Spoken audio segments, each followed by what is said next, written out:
What's up, everybody? Welcome to Podcast Now. I'm Alex, and in this video, I want to talk about Hogwarts Legacy and some success stories that the game has actually had as of late. And they both, I want to talk about two different things. They both actually revolve around the Switch release, and we can kind of start there.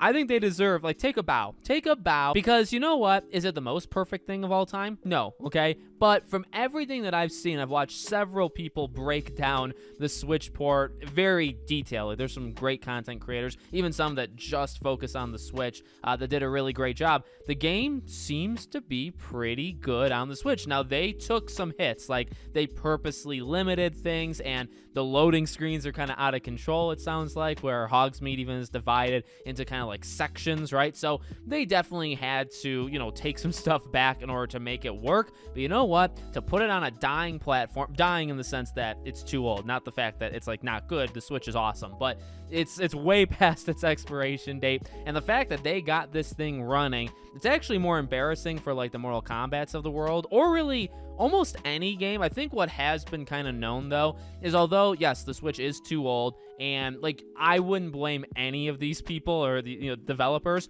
for not putting their game on the Switch, because it's like, why even bother at this point?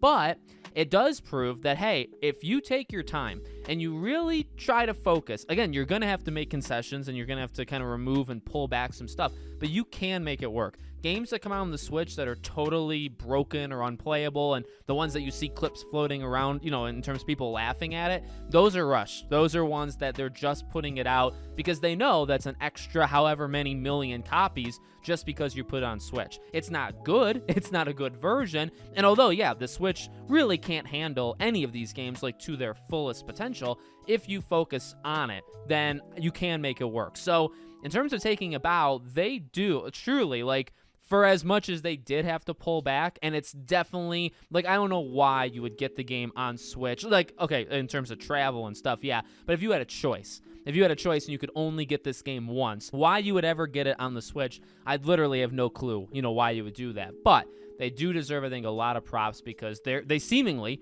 are one of the few, especially recently over this last year, where, yeah, they took their time, and I think they did a really, really good job. And that's good, because you already were going to have people going after you, right? It's been months since the game has come out. It's soured for a lot of people. It's even soured for, diehard fans of the game. So, journalists and critics were going to already come crashing, down on you, where, hey, the game's average or whatever. And then if the game was like Mortal Kombat 1, you would be absolutely crushed online, right? And lucky for actually not luck, they have talent, you know what I mean? They worked extremely hard and they eliminated that part of it. Then it's just, okay, well, you could judge the game, and you could still do, your breakdowns, I guess, to see if it gets the most out of the Switch hardware, which it does seem to. Now, that's the first thing. The second thing, and it does involve the Switch version because I think it's going to help it, revolves around sales. This game has continued to be the top-selling game of the entire year, as of the last time that we got the data, which I believe was October 28th. Now, that's before COD.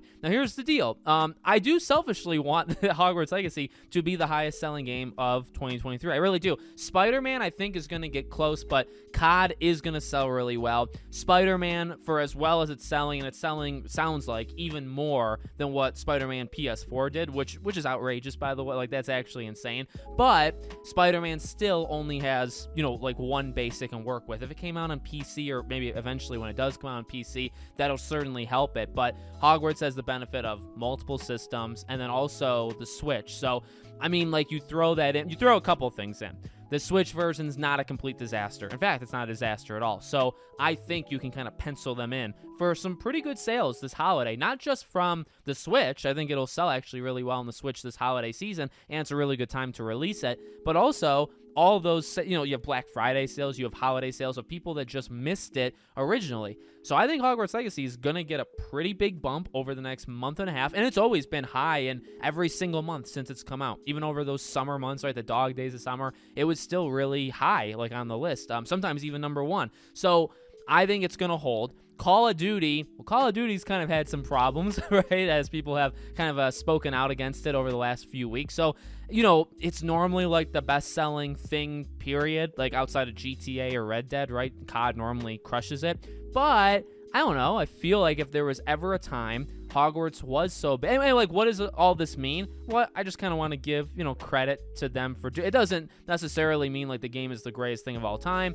It doesn't mean, I don't know. I don't know what you guys may think it means to you or to me, but I'm simply saying it as a news story. I'm simply saying it because I do think they deserve quite a bit of credit. And I think it's a cool story. I really do, for a game that obviously I covered so much over so many years to come out. And it's actually, it's not my favorite game of the year. It's not even in my top 5. Maybe we'll see if it's in my top 10. It might be like 9, 10, 11, like in that range. It's a great game to me. It's not the best game of the year, but like, honestly, I'll say this, the sales, like the punch to the face of all of the critics, and not of like, hey, well, there's this issue with the game, or hey, you could have improved this. No, it's fine. Like, criticism is totally fine, and I criticize the heck out of the game, okay? But obviously, like what we've seen online, the attacks, the people that dox people, the people that made lists of people that were Twitch streaming, like these clowns, these people that should live in the 1940s. I love this story. I love that Hogwarts not only sold well at launch, but that there's a chance that Hogwarts Legacy sells well at launch and then completely dies out, right? Like, you even had The Last of Us Part 2 kind of do that, right? It sold really well, and then it did well, like, long term, but it did die compared to those first couple weeks that it was out, right? So that could happen, or that could have, right? Past tense, it could have happened to Hogwarts Legacy, and it didn't. It not only did it break records and all of these even streaming numbers and viewership, right? But months and months later, it's still top 5, top 3 in terms of sales every single month, and right now it's still number 1. COD, I do think can beat it. But it would be a cool story if COD, because of all the hate and just because of everything that's happened, maybe COD takes number 2 this year. And Hogwarts just did so well. It's not even like COD isn't going to do well. It is. But Hogwarts Legacy did so unbelievably well. It would just be a cool story. It really would. And also then, to those that were like upset, as I've said, like, I'm not really upset or could care, that it wasn't nominated for things at the Game Awards. But we have said, right, if you're them, I think you throw yourself a party. You are right now. You went through the year. And, I mean, you came out in February, so I guess, 9 months? 9 months of the year, you've been the highest selling game of the year, right? And it's like, you may lose that position the last 2, but maybe you don't. And so, like, for almost a full year, your game was the highest selling game, period. There's nothing else you can say about it, right? Like, there's nothing you can detract from that. So it doesn't matter if you win Game of the Year, Best Soundtrack, or whatever. You did that, and I think that's a cool story. So I selfishly want COD to not beat it. I'm not afraid, though, of, like, any other game beating it. I just don't, like I said, for Spider-Man, I think that Spider-Man deserves sales and deserves to do really, really well. But again, I think just because of PS5, yet again, I mean, for Black Friday and stuff, it might sell really well. I don't think it would beat what Hogwarts Legacy did. So there you go. Let me know what you guys think in the comments. Make sure you guys are subscribed to the channel, bell icon turned on, and I hope to see you all on the next one.